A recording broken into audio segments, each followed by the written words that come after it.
Live now. Do what? You're live now. What up, everybody? We live in this bitch. It's been a minute. Radio check. Let's do it, baby. Let's do it. You're now tuned in Let's go. to CONVO-19 Turn it up. with Keith Austin and Georgie Sippin' 40. What the fuck is up, everybody? We in here. We waiting on FJ Outlaw. We about to go live with the Outlaw. What the fuck's everybody been up to? It's been a fat ass minute, huh? Switch it to the comments on there so we can see the comments.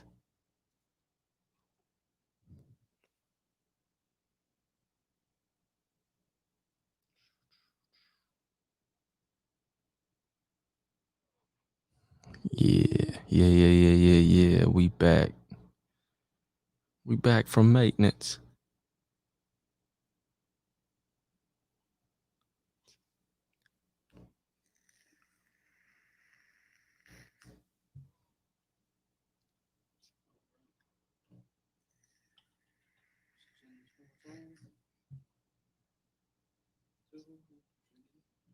Is he not getting the link or something? Yeah, he got it. He's sharing the actual link for us so he can share it to his people. Is he not getting the link or something? Yeah, he got it.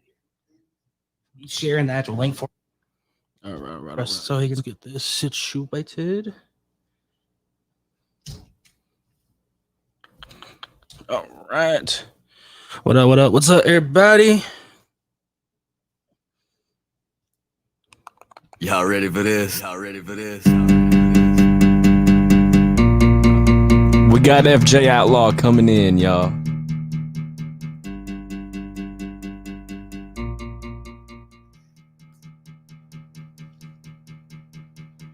Hot damn, another shot up in the air again. I'll probably never care again about anything. I'm arrogant. Ooh, I'm messed up. Head spinning like a hurricane. I'm messed up off that alcohol and Mary Jane. That white boy, but brown, but pound. Damn, that white boy, but brown, but pound. Damn, that white boy, brown, but pound. Damn, piece of white trash, piece of white trash. Had it up, beard it down. They say I look like a lumberjack. My skill level is a 2 if you reduce a number back. I am out of green, so I'ma go and get another sack. I possess a set of skills it seems a lot of others lack. I come from a park, but the park ain't pretty and the ground don't grow no roses. My park got prostitutes and drug use and a lot of people overdose. And don't leave your car unlocked, cause your car might end up getting stolen. 9 times out of 10 when we get pulled over, everybody in the truck is holding America, baby. Every kid here is a bubble or shady. Growing up poor in the park is what made me. And mama, she tried, she's a hell of a lady. And you better not talk to her the wrong way, cause I'm gonna All right. your whole face. I can bury your Waiting whole on mouth for FJ her. In himself this to case, I'ma pull make in. it to the top of her. Give him the link or just really wait on him. Up in the air again. I'll probably never care again about anything. I'm arrogant. Ooh, I'm messed up. Head spinning like a hurricane. I'm messed up off that alcohol and Mary Jane. That white boy, but brown, but pound. Damn, that white boy, but brown, but pound. Damn, that white boy, brown, but pound. Damn, piece of white trash, piece of white trash. Seems like your boy Mike Dammer's starting to piss some people off lately. Same dudes I used to keep. We got FJ Outlaw coming on the CONVO-19 podcast, y'all. All friends switch up on us, we can smell the jealousy. Yeah, we got them straps on us, flexing like we're Hercules. Serving on a Snow White in a little pedigree. We can teach you how to cook dope, this the recipe. All friends switch up on us, we can smell the jealousy. Yeah, we got them straps on us, flexing like we're Hercules. Serving on a Snow White in a little pedigree. Hey, man, he's coming. Man, I guess before we had to get in here, man, what you been doing? I've been living life, like just working Feel you, man. working on this album Oh, yeah. with HDR, the lap, bunch of heat coming. You got a date yet? No, we actually on the podcast we did, we said November 1st, but we're pushing that back. Is there a reason why? Or just to get everything in order, like do it the right way and not just rush it. mm-hmm. You know, that's what he was saying too on the actual podcast. He said maybe we shouldn't put a date for that reason. Yeah. But yeah, man, feel you. Doing my own thing. Got one album kind of done already with a dude named Sean Douglas, and then I got writing my solo one right now, and really just been chilling. Oh, here we go. We got Here we FJ coming on. go. FJ Outlaw is in the lobby, y'all. We about to do the damn thing. All right, everybody, we are live. This is CONVO-19. My name is Keith Austin. Hold on a minute.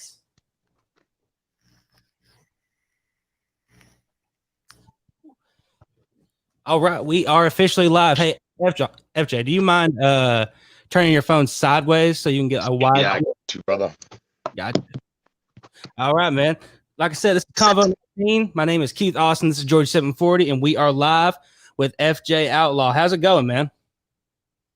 Good, man. How y'all doing? Man, you know, we can't complain. We're chilling. We are very grateful for you to come on and talk just for a little bit. And you seem like a guy that is. Hey, man, I appreciate y'all having.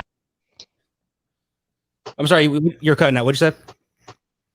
Oh, I said I appreciate y'all having me, man. Oh, man, anytime. So we can go and get the introductions out of the way. Do you mind? You want to introduce yourself to the people that may not know you? What up, y'all? I'm FJ Outlaw. I'm an artist out of Central Florida, man. Y'all can check me out anywhere digital music is available. Pandora, Spotify, YouTube. Hey, I just dropped a video. I'm gonna plug this real quick. I just dropped a video called Sail Away, man. Y'all go check that out on YouTube if you haven't already. All right, brand new. When did it come out? It came out it's been about 20 days now, but it's doing very well, man. We got about 100,000 on it right now. Oh, that's what's up, man. What do you classify the music you make as? Like, what style of hip hop or anything? I don't have a genre, man. I'm very versatile. Y'all are gonna see with the next albums that I'm coming out with. I do everything, man. I can't really classify myself as just a country artist or just a hip hop artist. I'm so versatile, man. I do so much different shit that it's hard to stick myself in one category. All right. Do you have like any influences that you kind of mold yourself out of in a way? Nah, man, like really all this shit happens subconsciously, really, man, because when I was a kid, I didn't care about anything but music. I didn't pay attention in school. I'll sit there beating on the desk with pencils. I get kicked out of class. Like all I ever really cared about was music, man. I grew up like listening to like the old oldies rock when I was younger, and then my mom started listening to like hip hop, and then we moved into like a little podunk town called Cocoa in Central Florida. It's pretty much a redneck town, so I got introduced to country out there. Then like in the 90s, I heard Tupac and Biggie and Coolio and Bone Thugs, and so really I had all different musics influence like what I became today. And I feel like really what happened is like I studied the music without realizing I was studying the music, and that just programmed me that I was an artist. You know what I mean? Yeah, with the country side of rap that you do, at what point in your life did you see country rap as a thing? Like, what were some of the first country rap artists? Man, the first ones I knew about was Smo and Bubba Sparks, really. But I didn't even hear about them when they first came out. Like, it was really introduced to me by one of my homies that lived in the hood, and he was like, "Bruh, have you ever heard this?" And he put on an instrumental, and it had guitars in it, and I was like, "Man, I like that a lot," you know. So that it was at that point that I started like mixing it up and trying out like different styles. You know what I mean? Because I've done music for a long time. I was in bands when I was like, bro, I was 8 years old in bands, bro, just learning how to play the guitar. You know what I mean? Got my first guitar when I was 7. I've been addicted to music since a kid, you know? So yeah, as I was reading up on you, I saw that your dad was part of like a pretty like not a huge band, but a mid-level band, and like he had performed at the Grand Ole Opry and stuff like that. Yeah, it was called Slim Somerville and the Southlanders. And they actually, hold on one second, y'all. You don't lie? Yeah, go ahead. You good? I ain't tripping. Yeah, I feel like for the grand. So Well, oh yeah, they played at the Battle of the Bands at the Grand Ole Opry, man, and placed third place and it was people from all over the country there. You know what I mean? So it was a big deal. Like they were out touring, they were doing all that up until there was a car accident one night after one of the shows, and my biological father stopped to help. One of the cars was on fire, man. So he was it was flipped over, burning. So he busted the window out. He was pulling the lady out of the car. And a drunk lady turned out of the bar with no headlights, and his legs were hanging out in the road. He was trying to pull the lady out of the car, and she ran his legs over. So his legs, even growing up, I remember his legs were mauled, bro, because they didn't have the constructed, like the plastic surgery techniques they do now. So like I'm talking about, you could almost literally see tire marks in his leg. Like it was all lumpy, like they had to do. It was crazy, man. So it was at that point that his career stopped, you know? Yeah. I read that he wasn't really present for a lot of your upbringing, but was there still influence from him? Like, was he around enough to be influenced into the music? Kinda. Like he was around enough to influence me into what I knew I did not want to turn into. Okay. If that makes any sense. No, I mean it makes perfect sense. It's kind of like I don't drink. I don't, you know what I mean? I don't do none of that crazy shit, man. Like he was a bad alcoholic. That's pretty much like why I never really drank. You know what I mean? Because it's one of those things like I ain't gonna turn out like him. You know what I'm saying? Yeah, I get that. So where does the name FJ Outlaw come from? Man, that's kind of a mystery that I leave untold. Honestly, like you can hear a bunch of different answers depending on who you ask. Because really, anytime anybody asks me what FJ stands for, I tell them some wild shit. Okay. Like I just really make shit up as I go. If I have, hey, this is the truth. If I've ever told you what FJ means in a message, it's bullshit. That's not really what it means. All right, then what's your favorite? What's your favorite lie to tell people that it is? Fat Jesus. That's what's up. Okay, so you want to be mysterious about that. Did you have any other names coming up before FJ Outlaw? Did I? Yes. Yeah, FJ Baby. And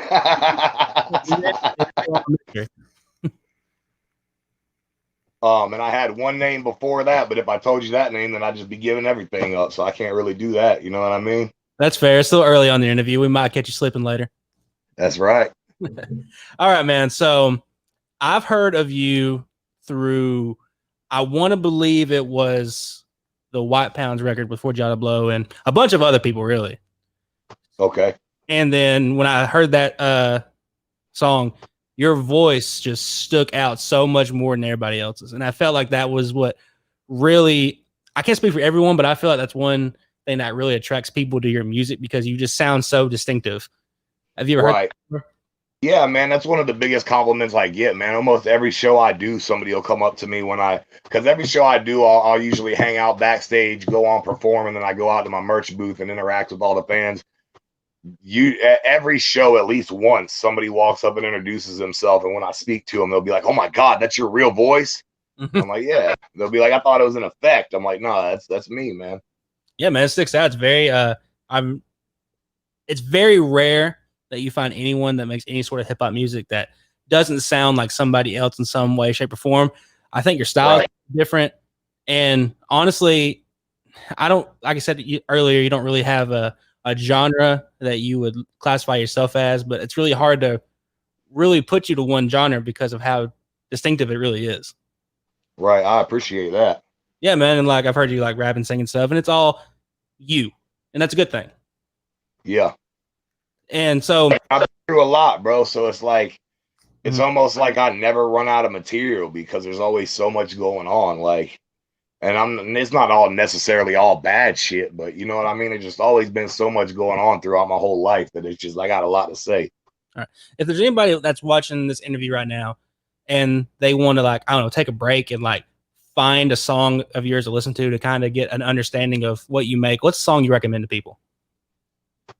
Probably Sail Away, man. The one I just dropped. It took me about 10 years to write that song, man. Probably 11 years to write that. It didn't take me 11 years. Like, I'm not saying I sat there and wrote the lyrics for 11 years. What I'm saying is all those situations that I wrote about in that song hurt me so deeply that they were blocked mentally. I couldn't get myself. I would sit and try for hours to come up with a song about my brother that died, or my friends that got murdered, or my cousin that overdosed, and I just couldn't fucking do it. It was like a writer's block that was put in effect by fucking pure pain. You know what I mean? So that Sail Away record, I really just let it all loose on. You know what I mean? What is your process for songwriting and your creative process? It depends. I mean, sometimes I'll just write some shit like randomly and then like spontaneously in the day. I'll think of a couple bars. I'll be like, "Ooh, I'll jot that down." But usually I'll find a beat and I'll listen to it like looped for probably like 10, 15 minutes. Yeah. And then I'll write usually for like 10, 15, 20 minutes. And then I'm usually, you know what I mean? Yeah. In the comments we actually have right now, we have someone comment water. His name is Josh Martin. And it says, "Cause I'm deep in the water." I'm pretty sure they're referencing your song Water. Yeah. Yeah. And then another one, this is from Will Schaus. I hope I'm saying your name right, but it says, "I thank you for Sail Away." Hey, I thank y'all for rocking with me, man. I do this shit.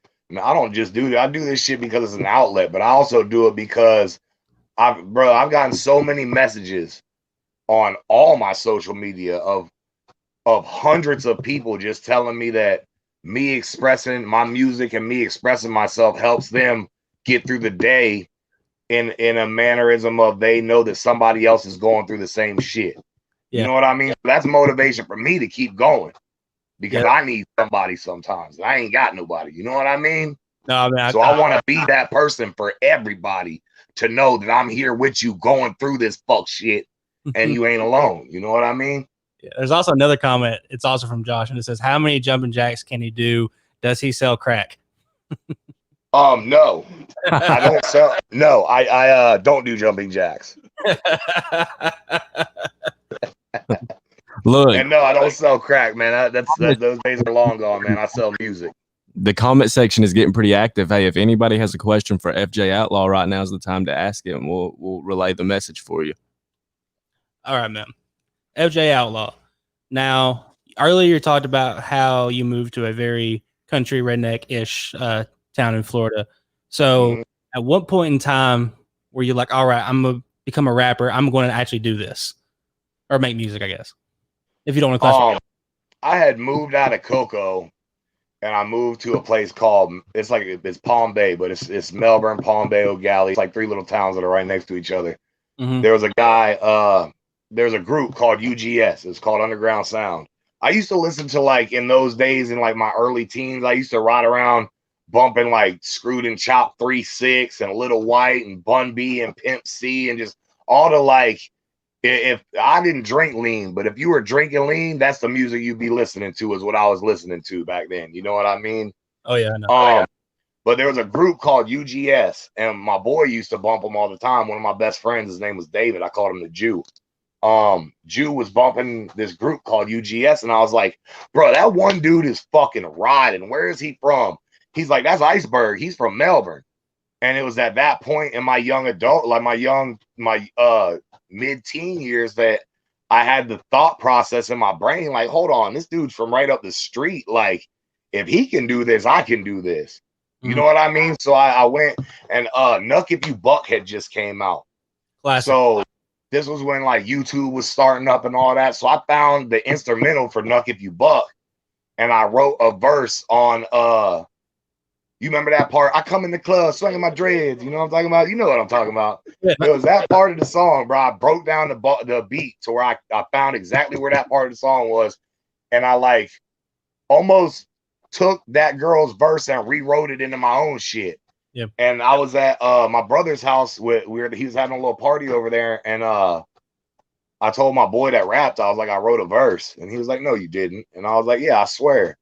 So he was like, "Come on the back porch," and we went on the back porch where it was just me and him, and I put the beat on and I rapped it to him, and he was like, "You didn't write that," and I was like, "I swear to God, I wrote that shit." So at that point, when he had disbelief that I wrote that shit, I was kind of like, all right, you know, maybe I'm not like terrible, you know what I mean? So he was like, "I want to put you on my album."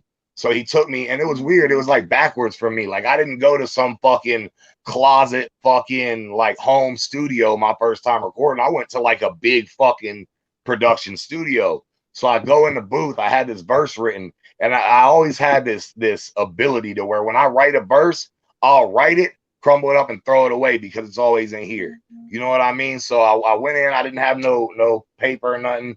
And they put on the beat and I started rapping. And I remember I was looking through the glass at the producer, and I had never met the producer before, but he's bobbing his head, and I started rapping, and he looked away, he double took, he looked back, and that's when I knew. I was like, all right, you know what I mean? Like I just saw that, I came out of the booth and everybody was like, yo, you're snapping, da da da.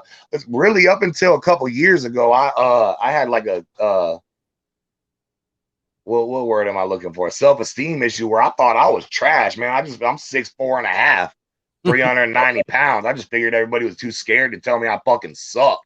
You know what I mean? Then once I really started taking it serious and pushing and promoting and building my social media and shit, like more and more people every day would bombard my messages and be like, bro, your shit's fucking off the chain. I love your shit. So that's what really like gave me the confidence. Like, all right, I got this. You know what I mean? All right. So you said that was just a couple of years ago. So at what point? So it was that point where you're like, all right, I'm really buckled down. I'm gonna be serious about this, and I'm gonna spend all my free time and try to, make something out of this music. Is that about the right time? Right. All right.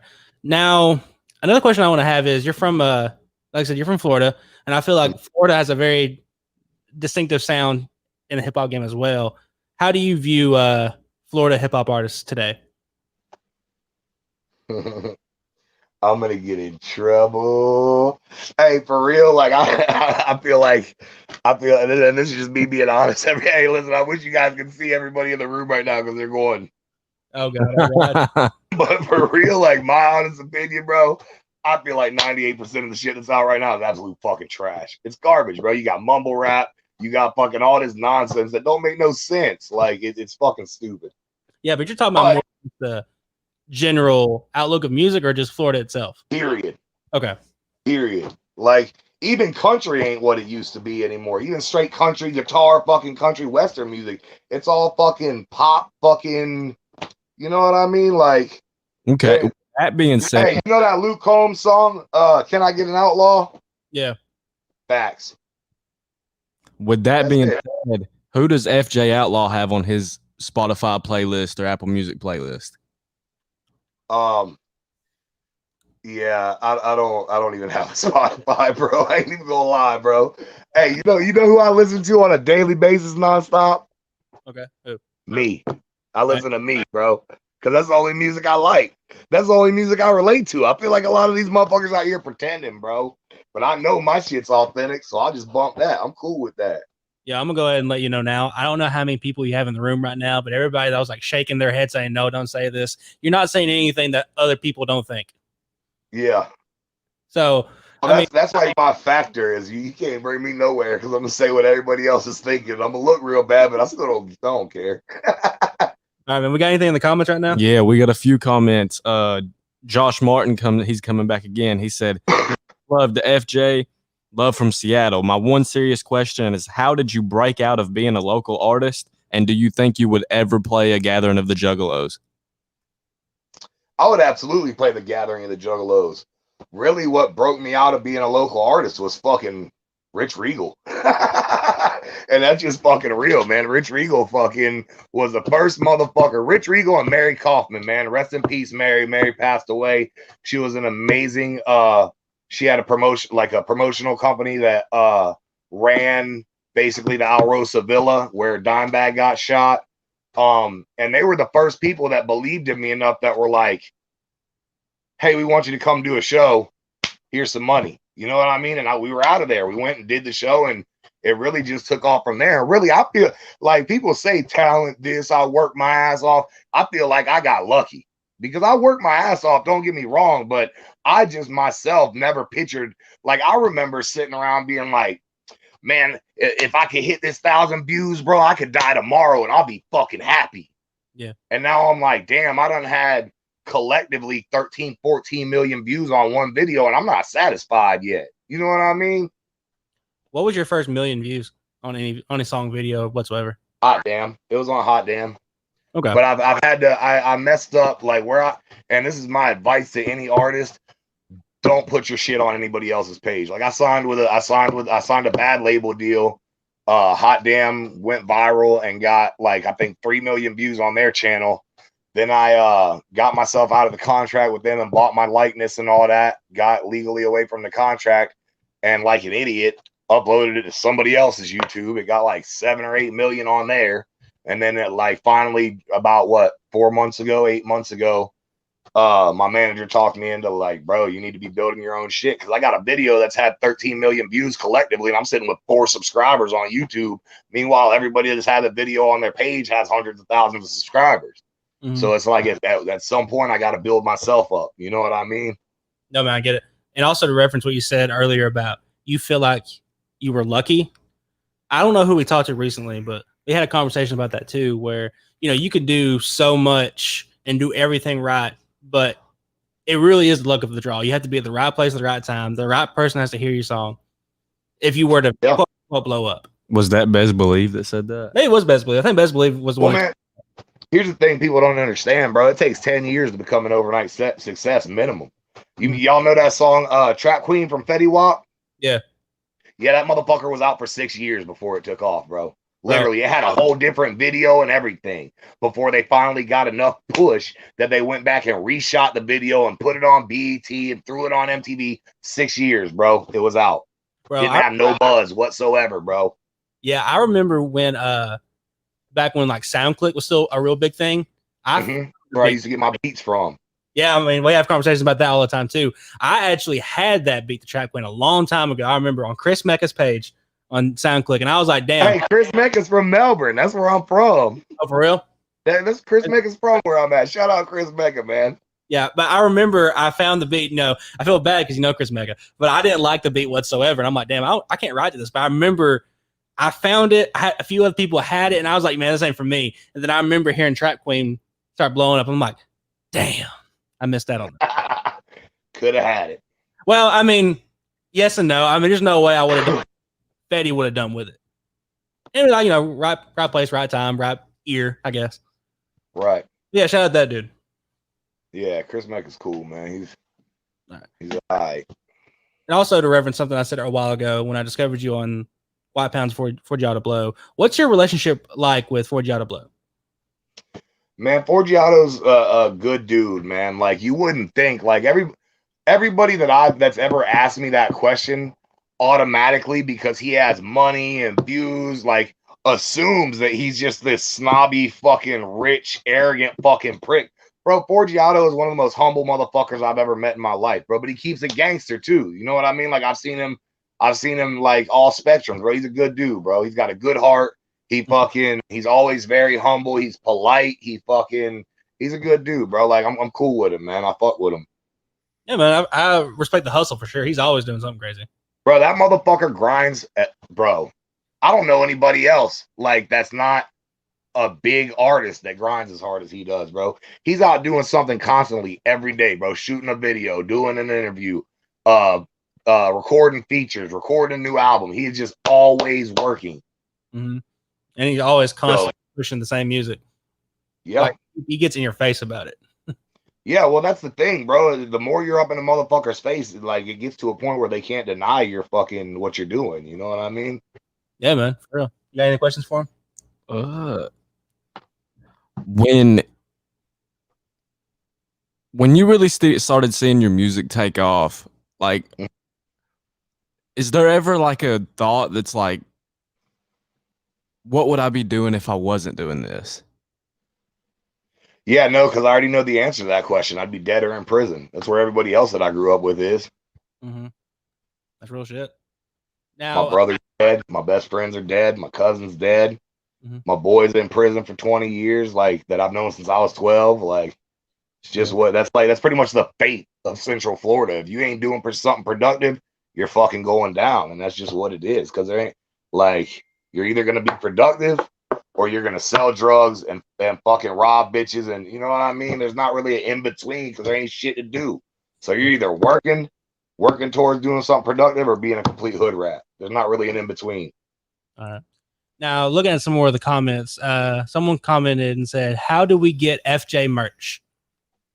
You can get the merch off of www.fjoutlaw.com, as well as I have an artist YouTube page that you can buy my merch. It's a little link underneath the where the videos are. You'll see pictures of the merch. You can click it and buy it there as well. What's up? Now I'm gonna go ahead and read through some of the few. Someone said, "Would you do an FJ Outlaw Stitches collab?" It depends. I mean, you never know. I mean, I'm open. I'm open to try most things. You know what I'm saying? Like, but it depends on if the circumstances were right. You know? Yeah. And let's see, taking a dab for Outlaw. Hey, I appreciate that. Smoke up, boy. Yeah.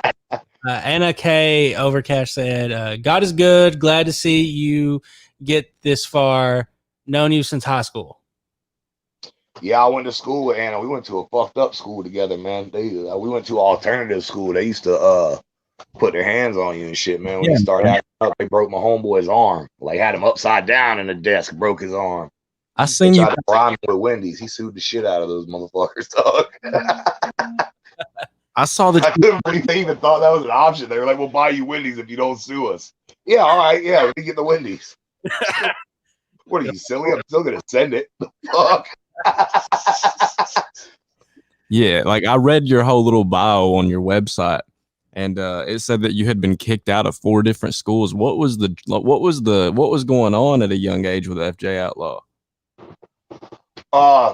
Well, so I grew up real poor, man. I didn't have shit, bro. Like, I remember my mom literally fucking cleaning out her car and looking between the couch cushions to fucking scrape up pennies to pay for my lunch for the week at school, man. And we were just in a really fucking shitty situation, man. I was living in a fucking slum down ass trailer park, bro. Like, so my mom got an opportunity. Well, really, my stepdad put her up to it because there was a gallery magazine back in the day. It was like Playboy, but like not quite as huge. And they had a competition where you send in your amateur photos. This was back before magazines were like hardcore, raunchy, nasty shit. Like, this was just like, I guess you could call it classy, like nude modeling. You know what I mean? It's not like the ratchet shit. It was just like off porn, I guess you could try to say. But so she was like, my mom was like 35 or 30. She might have been 38 for real. And they sent in some amateur pictures of her, bro. And she fucking won, bro. She won the competition. So she got, I think it was $35,000, and she was the centerfold for that year. So she took that $35,000 and she bought a house in Palm Bay. And that's when we moved the fuck out of the trailer park. And then, so I always grew up having like, people like think they could say smart ass shit. Like, kids would be like, "Oh, I'm gonna fuck your mom. I'll beat the brakes off them." You know what I mean? Well, the first school I got kicked out of, my math teacher said something smart ass about my mom. And I allegedly may have overreacted a little bit. And they kicked me out of that school. And then I went to the next school was called Southwest, I believe. That was in Palm Bay. And I ain't even gonna lie, I made a smart ass comment. Like, somebody was like, because I wasn't popular growing up. You know what I mean? Like, I was the little fat weird kid, bro, that like listened to ICP and fucking had braids in my, like, you know what I mean? I was a little weird kid. So somebody made a slick ass comment about something that had to do with Columbine. And I replied to him and I was like, yeah, like Officer Evans is really going to let me walk up in here with a shotgun. And the teacher was like, what? And they like sent me straight to the office. And there was like, they brought a bunch of cops in. And there was like a big investigation. Like, they tried to make it out like I threatened to shoot up the school. And it wasn't nothing like that. I was just making a smart ass comment back to somebody making fun of me. You know what I mean? Yeah. So that was that for that school. And then they tried to put me in a like almost like a homeschool program, but it's where I had to meet one of the teachers from the school at the library every day, and she was like my personal teacher. And it's a little too much for her to handle. So that was a wrap. And then I went to that. Oh man. And then I went to that the school that Anna chick went to with me. And my first week there, like it was the second Monday I had been there, you had to give the lady at the front desk your lunch money to like pay, because they got their lunch from a different school, because they didn't have a cafeteria at the alternative school. You just eat in your classroom. So I go to hand the lady my lunch money, and a fucking dime bag of weed falls out from in between the money, and I'm like, oh fuck. And she looked at it, and she looked at me, and I looked at her, and I go, so what do I do now? And she goes, just go to class. And I was like, all right. So I went to class, and then like 10 minutes later, the assistant principal come in, and he was like, hey, come to my office. So I went to his office. He held up a police report with a baggie stapled to it. He said, you know what this is? And I said, what? He said, leverage. And he said, if you act up, I'm gonna call the resource officer, and I'm gonna have you arrested. I said, go for it, bro, because if you do that, I'm gonna let him know there's way more weed in that bag when I had it. And he ain't like that very much. So that was the end of that school. Like, it's been crazy, man. It was a crazy life. It honestly just sounds crazy going back from the reason why you left the first school. I mean, I can't hear you. You're cutting out for some reason. Hold on. Good now? Yeah, now I can hear you. No, what I was saying is, all those reasons are crazy in their own, in their own way. But could you imagine if some of that stuff was happening today? I mean, like how cruel some kids would be. I mean, hell, like saying like, oh, I'll do all this stuff to your mom or whatever. Like people have like OnlyFans now. Like all this crazy shit that people could say to you and try to get under your skin. You know what I'm saying? Like kids are crazier today. Well, see, here's the thing, bro. Is I used to fight with my mom, man. And I like resented that shit. Yeah. But now that I'm an adult, man, and I've grown up, and I look back at it, my mom's my hero for doing that shit, bro. Because she did what the fuck she had to do as a single mother to get us out of a shitty situation. Yeah. So anybody can look at her however the fuck they want to look at her for it. She did what she had to do for me as a child. How did you know what I'm saying? That's some real shit to be like. That's my hero, man. How did that play out for her? Did she just get that one shot and did she run with it, or was it just kind of like that? She got that shot and she won, and she was in centerfold, and then won the next 2 years after that. She was in centerfold for 3 years in a row. Okay. And cool. She was 38, bro. All these chicks that were sending in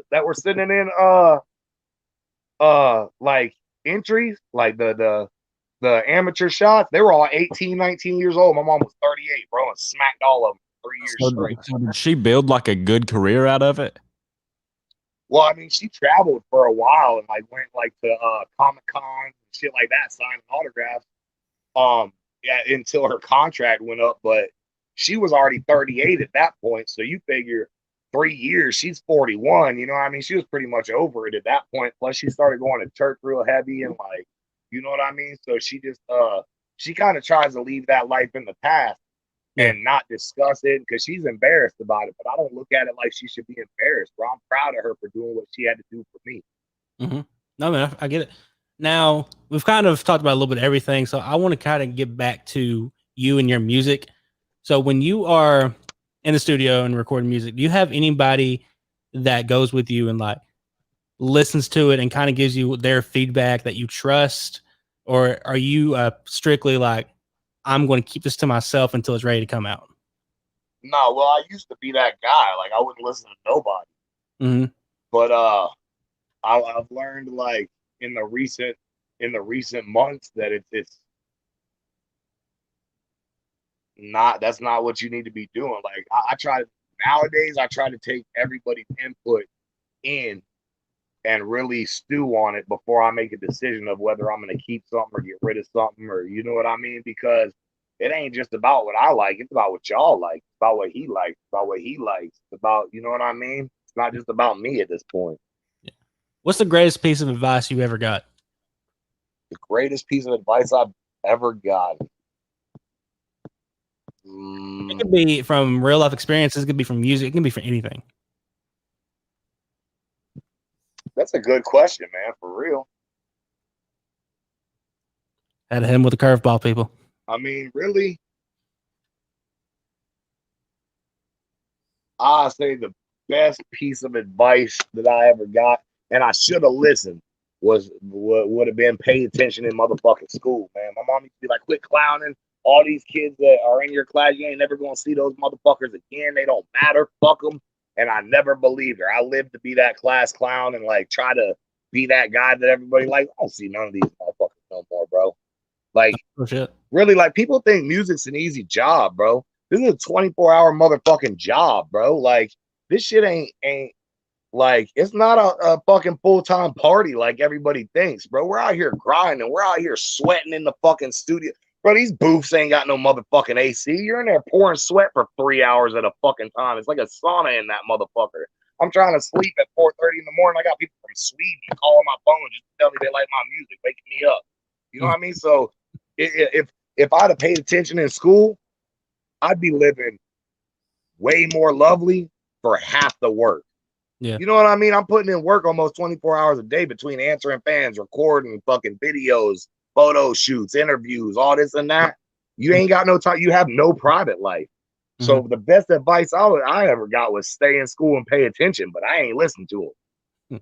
I mean, hey. All right, well, let's double back on that and let's flip the script. What would be your piece of advice for somebody that's coming up with the same struggles you faced or like the same dreams and ambition you had? Curveball. I mean, the biggest piece of advice I'd give them is just stay focused and stay motivated, man. Keep pushing. You know, it's funny because a lot of artists that we interview kind of have the same answer. And as cliche as that is, it's the truth. Yeah. Because favorite. If you're walking to the store, you ain't going to get to the store if you stop fucking walking. That's true. I mean, honestly, in reality, when we had Jelly Roll on, he kind of said the same thing in a longer way, but in reality, yours is the most simplest and just easiest way to say it. Yeah. All right, man. You got anything crazy you want to talk to him about? Man, we got a few more comments. I want to let the people get to talk to you because I know they probably don't get the chance to that often. Do you still listen to ICP? I haven't in a long time. But just because I've been so wrapped up in my own shit, I'm not saying I'm not a fan anymore, but I haven't sat down and listened to a new album in a long time. You know what I mean? And I got another one that says, do you work with local artists and do you plan on touring when the COVID is over? Yeah, I'm hoping to get back to doing shows as soon as possible. And I did work with local artists, like here and there, you know what I mean? But I just signed a deal yesterday. So I'm with Mako Music Group now. So anything anybody wants to do has to go through them. Hey, congrats on that. I appreciate it, man. It's a blessing for real. Yeah. I hear a lot about Mako Music. Mako Music is the Bravo Gator, right? Mm-hmm. That's what I thought. Man, hey, are we gonna see you with a Savannah Dexter feature? Oh yeah. That's what's up, man. You know what? We're going to give you a round of applause right now for you signing your deal. I appreciate that. All right, man. So I only have a couple more questions, and then we can let you go on with your day. And I really hope everyone has really enjoyed the interview so far. And one of them kind of goes back off what he just said about COVID. So how did COVID, did it ruin your career in any way? Did it halt your career? You're still doing the same thing? Nah, because what people don't understand, like it put a halt to like doing shows and really interacting with fans in person on a personal level. But really, like there's a lot of artists out there like playing the poor us role. But I mean, I've got more streams during COVID than, you know what I mean? Like people are streaming during COVID. That's what they want to do, is sit and listen to music while they ain't doing shit. That's true. So I feel like I've gained a lot more of a fan base because of COVID, because people ain't got shit to do. They're sitting there going through the wormhole of YouTube, and you know what I mean? No, man, I get it completely. Kind of goes back. This one's directed towards music, and from our conversation, we can tell you've been doing this for a while. So how do you feel about the age of streaming versus the age of hard physical copies, relying on the radio and going out and actually buying CDs? Well, I mean, really, it's a blessing for up-and-coming artists, because nowadays you can do as an artist everything a label can do. Yeah. Really, if you got the money to back it, like, you know what I mean? Yeah. Before you had to get out in a mall parking lot and convince people to buy your CDs at $10 a piece. Now there's just an online category that as soon as somebody hears Hot Damn or Sail Away, they can go, oh, I like this FJ Outlaw guy, and they can just type my name in and boom, they can buy it. So it's a blessing, really, that it's built up to this, because it makes things a lot easier for the artist. Yeah. All right. I'm not 100% sure about Georgie, but I do have one last question I do want to ask you. What is your favorite bar you've ever written? My favorite bar I've ever written. I said, murder your career like an abortion. Bitch, I'm here to eat. Bitch, I'm here to eat, and I ain't talking about a portion. I cut a bitch off quicker than a piece of foreskin. Bitch, I wasn't fucking to a foreskin. I like that one. That's all right, man. All right, man. I got a few more questions and we'll let you go. All right. Where's your favorite places to tour? I like California a lot. What's your favorite grub spot when you're out in California? Something you can't eat when you're at home. What's that? What's that taco place we went to out there? Is it Del Taco? I don't remember what it was called, man. Shout out Jay from the Good Old Boys, man. Jay from the Good Old Boys took me to this taco joint when I was out there last time. It was in San Diego. That shit was fucking good. Man, the taco trucks out in California. Like authentic tacos. Like you couldn't even order them in English. You had to go in there and read the menu in Spanish. I look like a dumbass. I'm like blood doctor. Like I don't know what to say right now. Yeah, the taco. Like, I don't even know how to speak Spanish. I don't know about reading it. My favorite part of going to California is the taco trucks. Yeah. Well, they had a taco truck outside, but I think this particular joint had went from a truck and moved up into a building. Bro, it was booming. There was a line out the door. Mm-hmm. We see you're in the studio right now. You about to get to working on some shit? Yeah, I got a session that starts actually at 2:30. Oh shit. That was now. We're getting close. You got any last question you want to ask him so we can get out of here? Who's your favorite artist of all time? Favorite artist of all time, Johnny Cash. Johnny Cash. All right, that's it for me. All right, man. I think we're good. We can try to finish that on the comments, and then we'll get out of here. Amanda Henley said, awesome hearing you give props to moms. Love you, Justin. And then it said, when you come into Tennessee. This is all from the same person. I appreciate it. And thank y'all. Much love, man. Mm-hmm. I'm not sure when I'll be to Tennessee, but hopefully soon. I mean, hope so. Yeah, man, it's been great. I'm really grateful that you decided to come on the podcast. We love having people on and just kind of, shoot the shit for a while. Like nothing super serious. We try to let the people get to know you a little bit more. Yeah, really. Hey, I appreciate y'all having me, man. Yeah, man. Hope big success with your career. And if you ever need to come on a platform and talk, feel free to hit us up. And man, this is CONVO-19, Keith Austin, George 740. We got FJ Outlaw, and we're out. Hey, congrats one more time on the record deal. Oh, that's right, hey, man. Thank you, man. Much love, y'all. All right. Peace out, everybody. Yes, sir. Radio check. Let's do it, baby. Let's do it. You're now tuned in Let's go. to CONVO-19 Turn it up. with Keith Austin and Georgie Sippin' 40. All right, everybody. We hope y'all enjoyed that. It's CONVO-19. I'm now officially going to call this season 2 to make me feel a little better that we haven't been here in a while. But hey, we out.